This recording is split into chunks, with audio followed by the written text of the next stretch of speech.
Okay, Okay, but but this this movie? movie? Hello, hello. Welcome back. Thank you. So, this week I am covering Scott Pilgrim versus the World, which is one of my all-time favorite movies. I gotta be honest with you, it's so good. I watched it the first time and I was like, what the f like, what is this? It was so bad. The I comic book style didn't make any sense to me. didn't appreciate Yeah, it. exactly. It came out in 2010 and I was a sophomore in high school and I was just like I didn't know. I wasn't exposed to the world yet, growing up in a small town and I was just like I didn't know. I didn't know the extent of how good movies could be. And since then is I had it on my iPod, I had it on my iTunes, I had it on everything. I was like, this is the one of the best movies, especially with Brie Larson in it. Okay, I had like the I biggest knew you crush. were going to bring up Brie Larson. I knew it. I knew that was going to be a talking point. Of course it was because, she was one of my baes for a really long time and I couldn't help it. It sparked Mila something in me. Kunis, Marina Diamante. There's so many. Okay, I have a lot of baes. I'm not Yeah, limiting that sounds like one myself. of So what this was a comic book originally by Brian Lee O'Malley, and then it became a movie, and then it became a video game. I mean, the video game kind of came around at the same time, and that was already in production and stuff like that. But it's directed by Edgar Wright, who also did, and written by, who also did like Shaun of the Dead and Baby Oh, Driver, and the most recently Last Night in Soho. And he had a co-writer with him, and he brought on the comic book writer too, and they all kind of collaborated together on this, oh, okay. which made it like more authentic. And at the time that the movie came out, the Scott Pilgrim comic book wasn't done. It was not finished yet. And then Oh, so what happened was is that no idea. there was an original ending to this movie. Well, I guess I should go into more what the movie is. It's about this guy, Yeah. Scott Pilgrim, and he is having a rough go of it. He's like early 20s and he's just in a band. He's just kind of coasting through life with no direction. And he's like really hung up on his ex, Envy Adams, aka Brie Larson. And as we all would get hung up on. But he ends up Love that meeting. wig they put her in. You know what? I think it worked for her. I think it's a lot of volume. But he ends up meeting this girl named Ramona Flowers, and Ramona is like everything that he wants, basically, like to help move on and stuff like that. And but the catch is that she has demons of her own type of thing. So she has a league of evil exes Wait, are we that not going to reveal the other catch that he's freaking with knives the whole time? I'm getting there. We're Okay, getting there. okay. I was like, this Like little hoe. exactly, like they're all in a bad situation, but Okay, okay, my essentially bad, like when it comes down to the movie, it's just him fighting these evil exes so he can be with Ramona.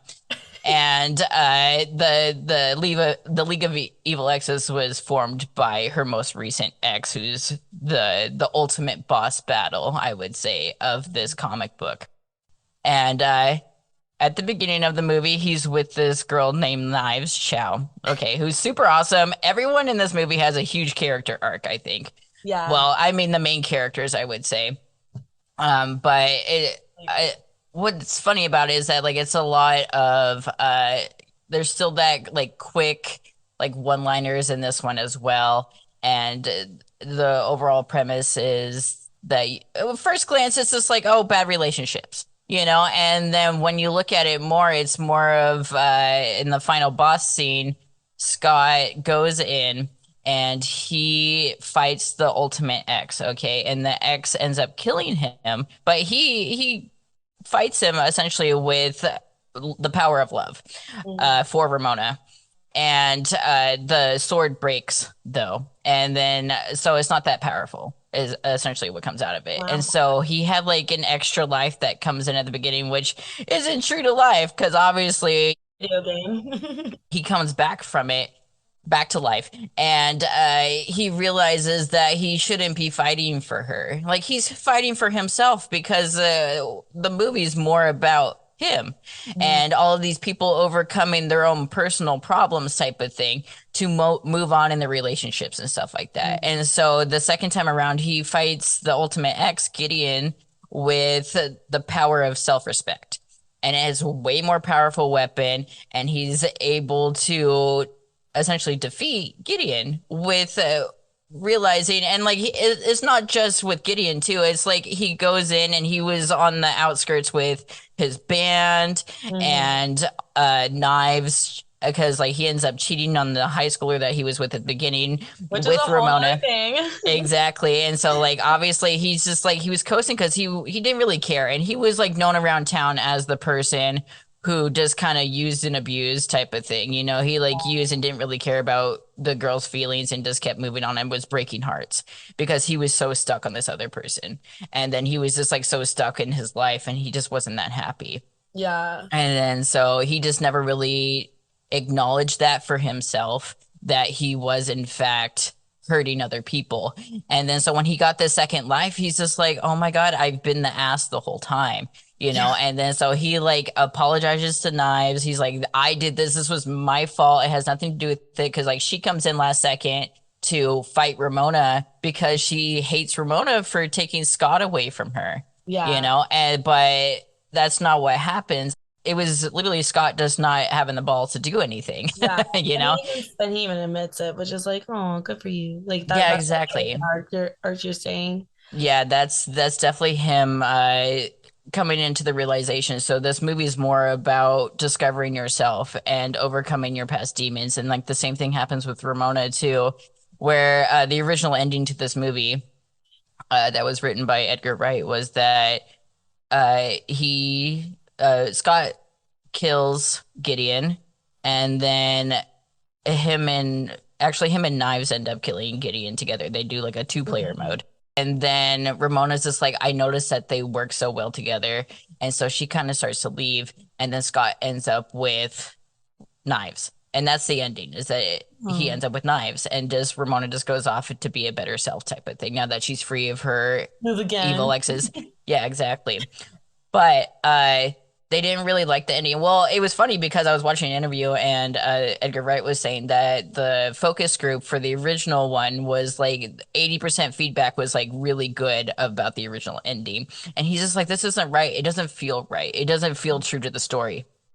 And then so he ended up bringing the comic book writer on, and they wrote it together of a new ending of Scott and Ramona end up together. And that's what ends up in the theatrical version. Yeah, because like they kind of allude to like that original ending when they're chatting and Ramona's like, oh, like he's not into me. Oh. And then like he's like, wait, where are you going? And like Yeah. I wonder if they did I wonder if they actually filmed. Oh no, you said they did a focus group, so they did film a different ending. Oh, Yep, they filmed everything. They filmed everything like it was pretty much set, and Universal was just like, this is good enough. And Edgar Wright's like, no, it's not. You know, like this is a way better ending. Like, let me do this ending. And Universal's just like, whatever, just give us the ending. You know. yeah. And so they redid it, and the focus group did even better. And then so like I like the theatrical version a lot more. Like I think it shows more growth in both Ramona and Scott. They weren't just like going about it either, where they were like, let's keep going with where we're at. They wanted to restart. You know, like let's start Yeah. from the beginning. Like we went through all of this already. You know, like we were fighting for each other the whole time. Or I was fighting, or Scott was fighting for Ramona the whole time. And then so it would be weird, I think, to end up with Knives in that situation, especially after Knives kind of got wronged, you know? And then so Edgar Wright was talking to Ellen Wong, who is the actress for Knives. He said that he was like super scared to tell her that they had to reshoot a different ending where like she isn't the main love interest anymore. And he ended up telling her, and she was just like, oh my God, thank God. It didn't make any sense. Like, Knives, Good that's Lord. yeah, exactly. Like, it alludes to that line of Knives saying that I'm too cool for you, anyways, you know, because like she realizes that like it just wasn't a good relationship for them No. together. Like, they have a good friendship, but they don't have a good like overall relationship like Not at romantically. all. Exactly. I And was then gonna so ask you that. Like, did you just feel like this was such an oversight for me when I first watched it when I was younger? But like, I feel like Scott and Ramona, and this is why I think they were like good to rough up their or like smooth their edges. But like, they're both a-holes, man. Like, they just were so maybe not that, just very inconsiderate of like how other people might feel. yeah, they were. And like I think but that's what essentially the movie is. It's just like overcoming that, you know? Yeah, and I totally missed that when I was younger. I was just obsessed with Ramona being like the manic pixie dream girl, you know? Like Mm-hmm. so cool. She Mm-hmm. roller skates at the library. Yeah, no, she is. Like that's but that's what makes her desirable, you know, and that's what and she's just kind of like no one actually wants me type of thing, you know, like people are just seeing You're the like, can't outside get of that me. of me. Yeah, and like that kind of goes into Ramona's character too, where like she changes her hair every other week, Every week and a half. every week and a half, Get used exactly. to it. And but like that shows like because generally in a psychological standpoint is that when people change their hair it's something that they can control. Yeah. And then so that kind of shows that her character isn't really in control. Like she doesn't feel in control at all of her own emotions and stuff like that. And her life and like she just kind of uprooted everything and moved out to Canada hoping for a new start, but like she still has all these past coming to her and like her boyfriend was really bad too. And then it kind of goes into how Gideon, like she was obsessed with Gideon. All these other guys were obsessed with her. And then her most recent ex was didn't really Jason yeah, yeah, Schwartzman. exactly. He didn't really care about her. And then so she was like, this isn't normal. And then so she's just like, I've been so used to being the one having all the attention on me. And then so all of a sudden when she didn't have that, she's like, I need to get out of here. But then he ended up being super interested. But then Yeah. he ended up being super evil too. So I I mean, mean, and, like he killed Scott. Like, he his killed life was Scott. He had a microchip in Ramona's head, you know, to control her, you know, and then that shows a lot for his character too, where he's just super controlling and everything. And then like them breaking free, like Scott and Ramona breaking free from that, that helped with their growth a lot. You know what I'm saying? Overcoming that hurdle. Man, so movies like so like when you think about it, a movie's like based on like video games and stuff, and like you use a control for video games or you control the player. But like in this movie, like the players are controlling themselves. And like Gideon is the anomaly in the sense that like Gideon's controlling Ramona, you know, and kind of actually being a video game player. And that's like I think what makes him so evil too. Is like because he's controlling someone else. But everybody else is trying to like gain control of themselves. Like Scott's trying to control his own life and his desires, you know, like Yeah. Wallace is that his name, his roommate, you know, one of the Culkins, like, you know, kicking him out later and like his sister always controlling the narrative of like what he does, Anna Kendrick. Like I really see like as you bring this up, I'm seeing like just all these control dynamics and like I'm thinking of like a video game controller too, and how like when you're playing, you Yeah. control everything. Whereas in real life, what control do you have other than like what's within your control? Say control one more Exactly. time. No kidding. No, exactly. And then so I think that's really interesting because I didn't think about that either, just like the controller aspect Mhm. and the video game aspect. And actually, speaking into the video game thing, like Edgar Wright wrote into Nintendo and was like, I need the soundtrack to The Legend of Zelda because it Yeah. is so good. And Nintendo was like, okay. So that's how they're like the music that's Oh, in got Scott Seinfeld in Pilgrim. there.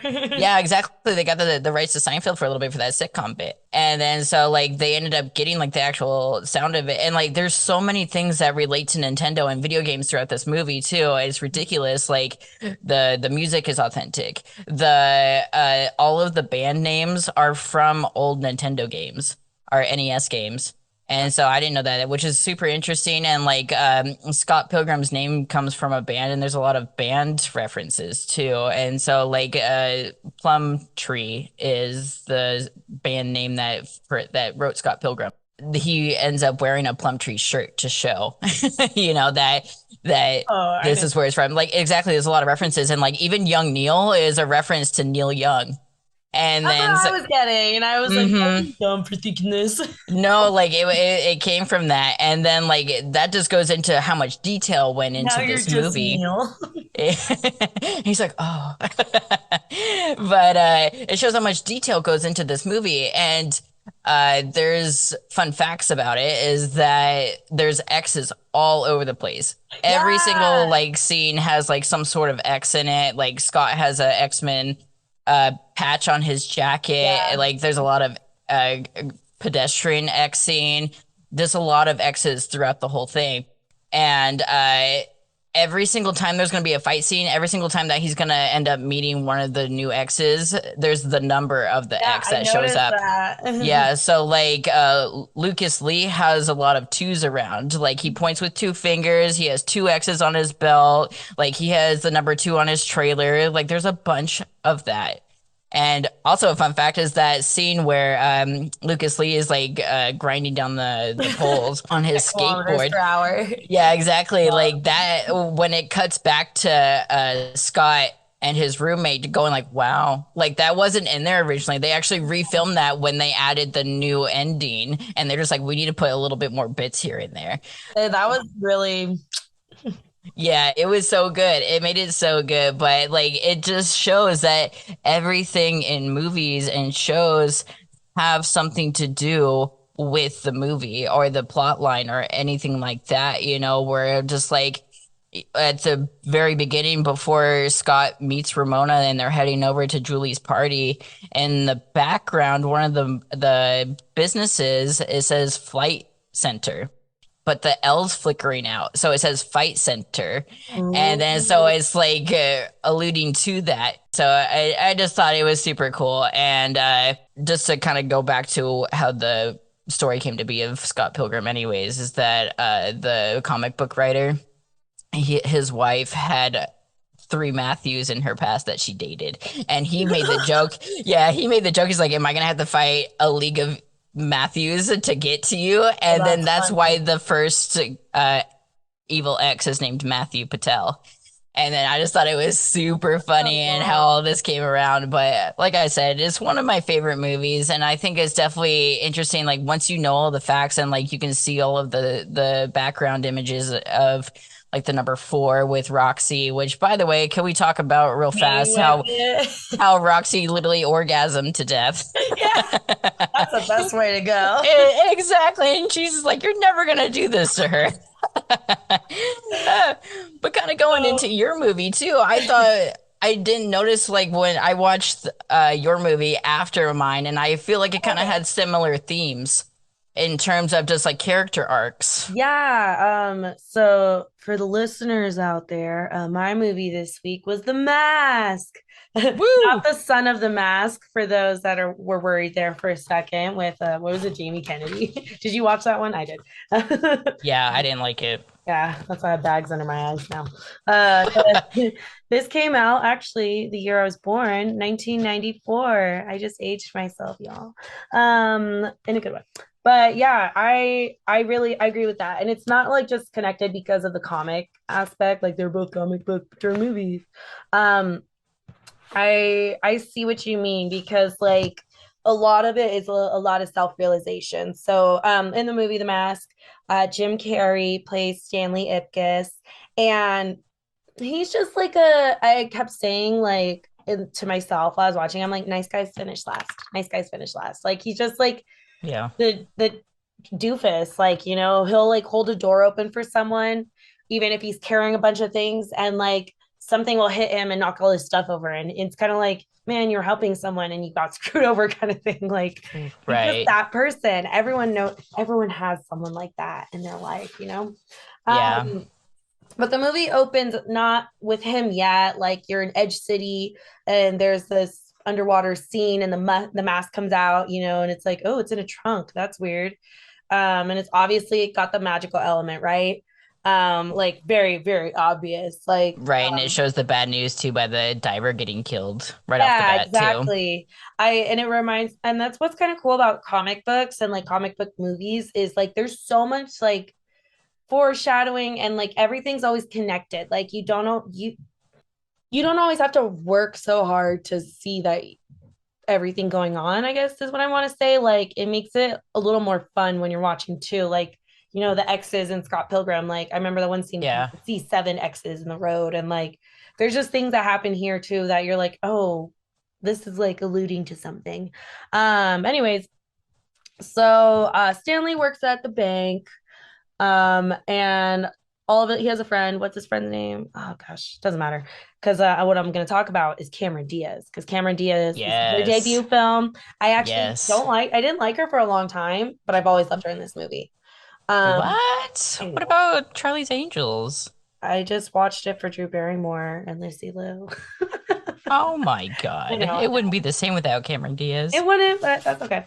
Uh, she's great. She's fabulous. She plays Tina Carlisle, who wasn't in the comic books, which are a little different, by the way. In the comic books, which is by Dark Horse Comics, The Mask. It's like a different person. There is Stanley Ipkiss, and he's one of the masks. So the mask is mainly like this borderline villain hero. I really don't know what to consider him. Depends on who wears the mask. But like in the comics, he ends up getting killed like pretty early on, Stanley Ipkiss, by his girlfriend. Really? Yeah, his Wow. girlfriend wears the mask and like kills him. So like the mask is multiple people. Like it's whoever has it essentially. Right. It's the inner desires of the wearer. Yeah, but the comic book follows different people. It doesn't just follow Stanley. Um, Oh, so the movie is different in that way of just focusing on him. Um, but anyway, so it's different in that sense. I forgot where I was going with that. Oh, but yeah, so Tina Carlisle isn't in the comic book, but she is just a hottie McBody. And so she comes into the bank rolling up, looking banging, but like, laying all the moves on Stanley. And he's like, wow, wow, we were ladies hitting on me. And like, um, but then you figure out like because you see it, the irony is that we as the viewers get to see that she has a camera in her purse, and like it shows you it introduces you to the villains in the movie, which is their name's Dorian, and he's just like a goon for Nico. And something I noticed is anytime there was a shot with Dorian or Nico, the camera was a little lower and there were a lot more shadows. Like they always had really dim lighting in their scenes. When you have scenes with Stanley, everything's well lit, and even with Tina, everything's very well lit and like bright. But in the scenes with Dorian and Nico, it was like very obvious that they were telling you who the villains were. Uh, right. I don't know if you noticed that. Movie magic, baby. Yeah. Yo. Yeah, thank you. But thank you guys for making it easier. You love me. You really You love love me. me. I always love that line. um, so yeah, so eventually, oh gosh. Oh yeah, so Stanley like has his bad luck, loses his car, he ends up in the middle of the bridge, and that's how he encounters the mask. And also, fun fact in the comic books, the mask is like referred to as the Big Head Killer. Like that's his name, and they call him Big Head, and I'm assuming it's because your head gets bigger. Yeah, the head did look like really big when he would put the mask on. Like Even his neck, it was ridiculous. yeah, it looked like his forehead was like a 20 head, like realistically. So you find out later in the movie that the mask is like it harnesses the power of Loki, the Lord of Mischief, which I was like something I wrote down when I was watching. I was like, what's with all the thunder and lightning? Like, why is that? Which would make more sense because that's like really big, with Thor and Norse Yeah, no, I thought it was mythology. funny when Jim But Carrey's like, "Who's Loki?" And that would never fly nowadays with all the Marvel movies. no, everyone would know.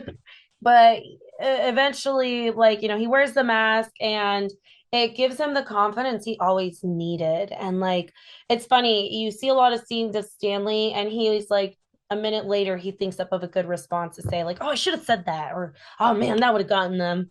But as the mask, he's saying his afterthoughts as a thought. Like he's got the lines, he'll insult you faster than he can run past you, and like all the things he's always wanted, he's always Yeah, done after. He's finally like able to think of on the spot and like do the things he wants to do. Um, which was like, oh, I was like, oh, but then like, it has the ad with the guy, what's his name? Ben Stein, I think, one from the Clear Eye ad.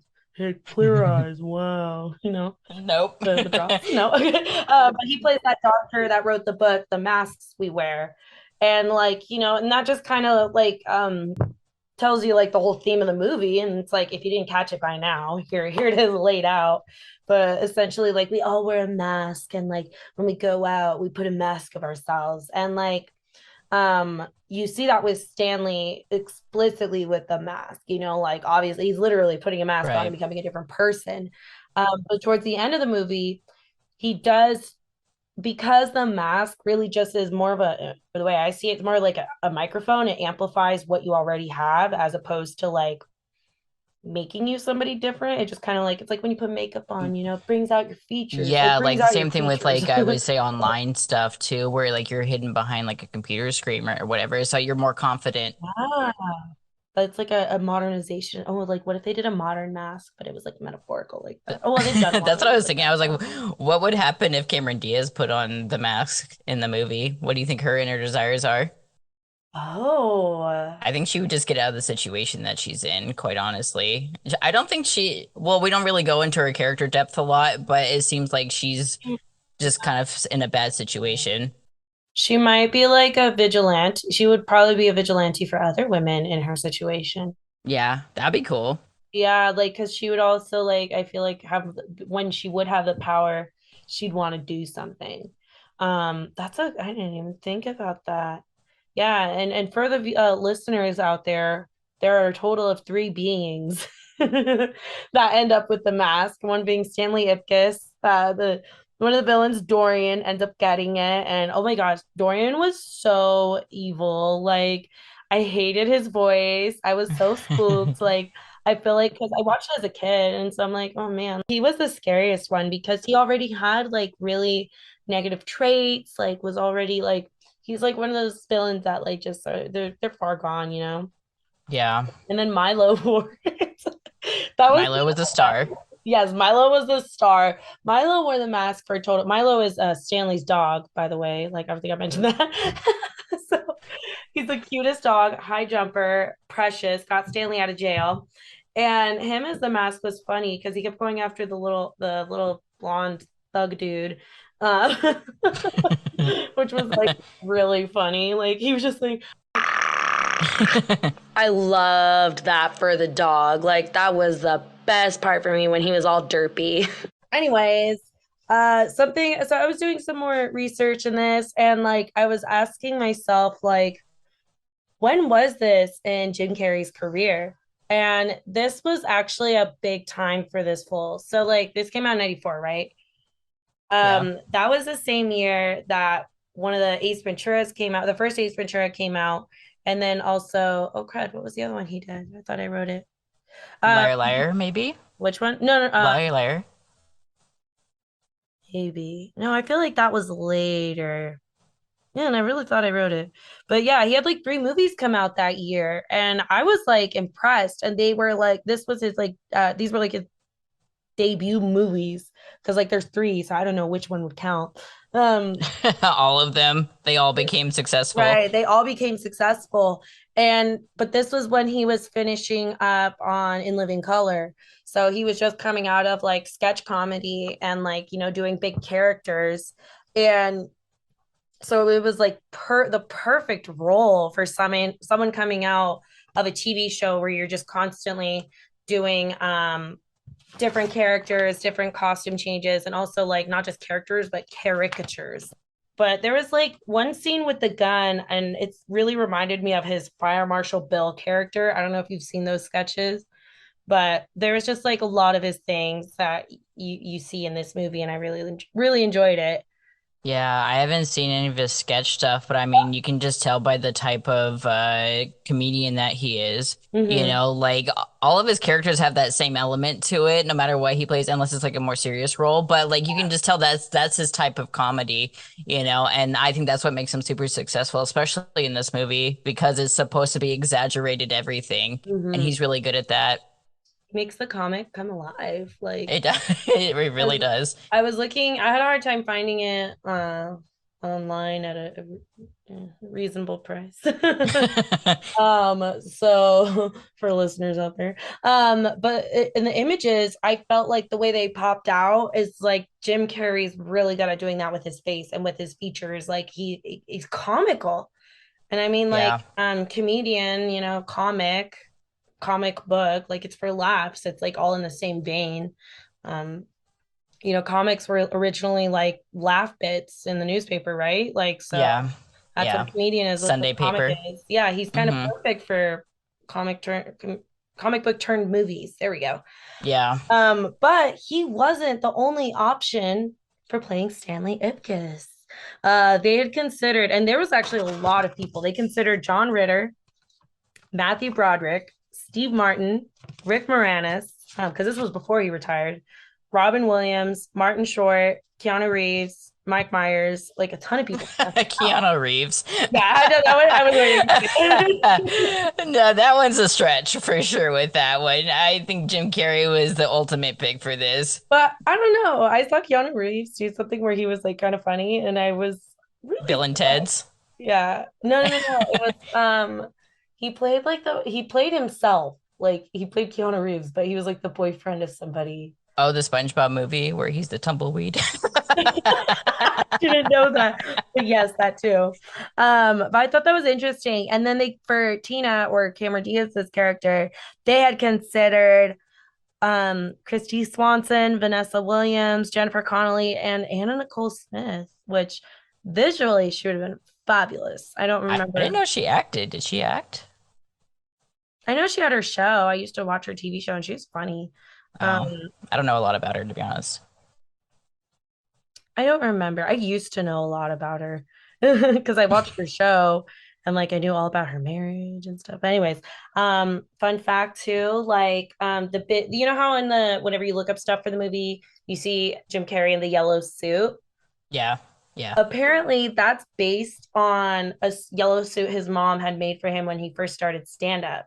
So she had made a nice yellow suit for him, and they based, even though he didn't wear it for as long, they based it after that. Which I was like, oh, that's so sweet. Like, Yeah, no, that's awesome that they integrated it into there. right? But so I guess when I was watching it, I'm gonna go back to my notes. I wrote in here like the duality of human identity because I'm going to go back to the mask part, the actual, like the metaphorical mask.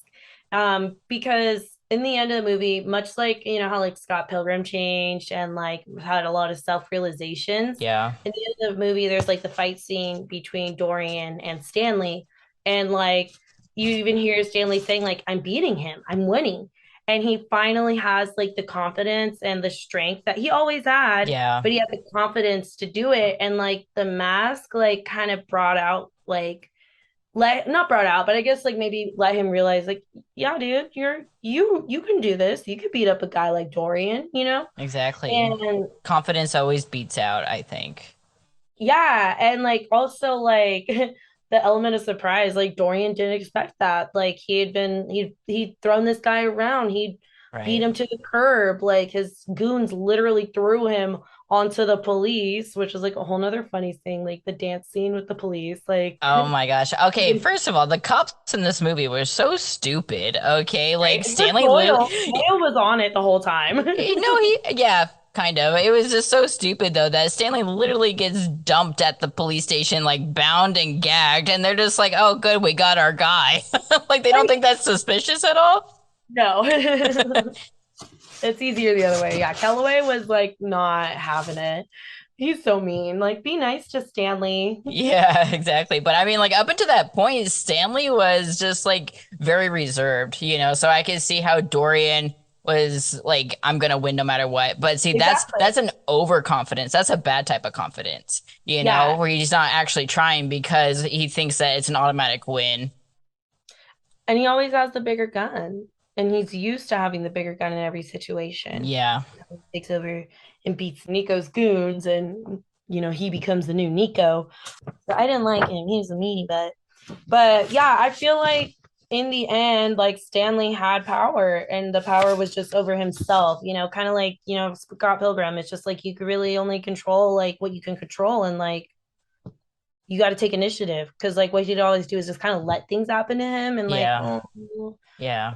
my life sucks. And it's like, no, dude, you gotta like, gotta do things, you gotta go for it. Exactly. And And that the that's mask gave him that power for a little bit. Then he realized it was him all along. it You was know? always him. Yeah. Yeah. And I think Tina was a big part of that because she said a line, I don't remember exactly what it was, but she said something that like, like you always had it in you, or it was like it was always you that I loved. It wasn't the mask or something, something like that, that it Right. was always Stanley. Yeah. But that kind of plays into it too. Like, would he feel the same way if he didn't have this beautiful woman saying this to him? Yeah. Well, I don't know, because he fell like you I like that they had two like different beautiful women, like because I liked the before I found out she was corrupt. I liked The news reporter. the news reporter Peggy, Yeah. yeah. Because you could see him falling for her too, but she was like not like Cameron Diaz beautiful. She's still gorgeous. I was like, oh hey girl, hey. But you know what I mean? Like it showed like, but I feel also he was kind of like paying attention to anybody who would give him attention because he was so used to not getting attention. Right. Like, so she played him. So I also like can't use her as a good example because she like what's corrupt, and she's corrupt differently from Tina because like Tina's just kind of like it seems like Peggy is in charge of the situation. Also, they originally killed her before a focus group was like, we don't like that. Like the Wait, ghost they killed group. who? Peggy? Peggy, remember when she turned Oh, yeah, Stanley yeah, into yeah. the stone? I They mean, were I gonna think that would throw make her. sense though. It would, but Yeah. people thought it was too violent. Like they put her in the roller things that they threatened to put Stanley in. Yeah. Like they literally just threw her in. I was like, okay. I mean, a Dark. little bit. It's not very comedic anymore, you know? Yeah. So but I like the movie a lot. I still love it to this day. I watched it as a kid. I'd watch it I tomorrow. love that movie too a lot. It's a classic. It's true Jim Carrey, and he's always good. Yeah. And Yeah. he should do it again. We should. Next week we'll be watching The Sun and the Mask. Just kidding. I would leave this podcast. I'm not doing it. I So refuse. why not? I'll be like, yeah, you just tell me about it. I'll believe you. But I think we're Sure. starting to get into our Coppola month, right? Including Yes. Nicolas Cage.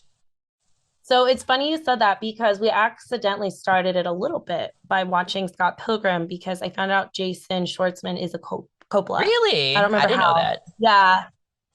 But he is. So we technically already got it It's our started, listeners. segue.